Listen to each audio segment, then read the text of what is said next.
is another reason why I'm visiting Czech and Poland. I visited Poland and Hungary as well, countries that have made the transition to democracy. Difficult transitions, and some would say not totally completed. But I think much, much further ahead than we are in Burma. And we, of course, have to face much more complex problems because of our ethnic situation, because of the fact that our transition is not one which was negotiated between the democratic forces and the military regime.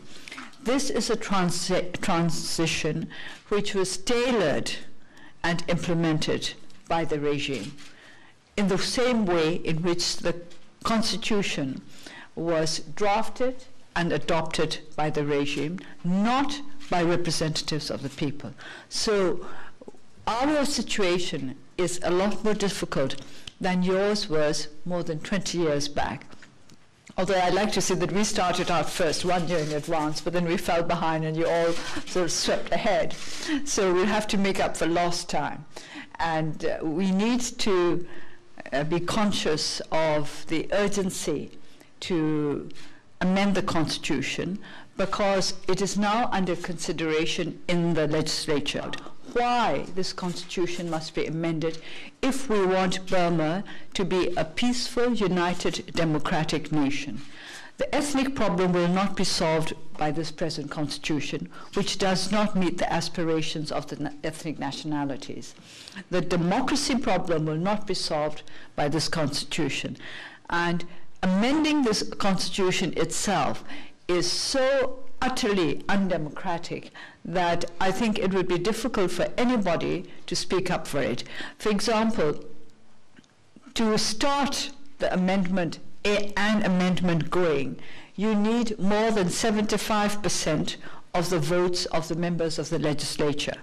That is to say, more than 75%. But 25% of the members are nominated military men, nominated by the commander-in-chief, and he can change those people at any time he pleases. They're not nominated for the life of one parliament.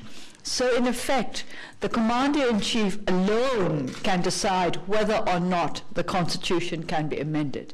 Now, is it democratic that in a country of an estimated 60 million, one man alone is in a position to decide whether the Constitution can be changed in the way we would like it to be changed? So without going into all the different provisions of the Constitution which make it undemocratic, the very provision for amendment makes it quite clear that we are not heading for a genuine democratic society. So we need this changed, and we need this change as soon as possible. The Committee for the Reassessment of the Constitution will be filing its report by the end of this year.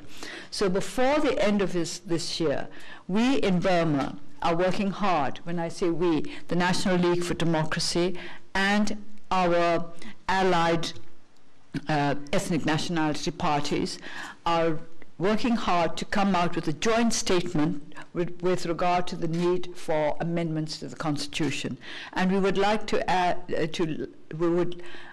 like all of you who would like to see our country a fully democratic society, to join your voices to ours to call for amendments to the Constitution by the end of this year. So that is the second reason why I have come here, to ask for your help. You have already helped us a great deal, but you might as well help us until we get to where we wish to get to. It's always, we have a saying in Burmese that if you're going to see somebody off right to the harbor. That is to say, if you're seeing somebody going off in a boat, just don't leave him halfway through. See him right up to where the boat leaves. So in the same way, I would like to say to you, since you have helped us so much along our struggle for democracy, I hope you will help us now again at this very important point when we are trying to make amendments to our Constitution. Thank you.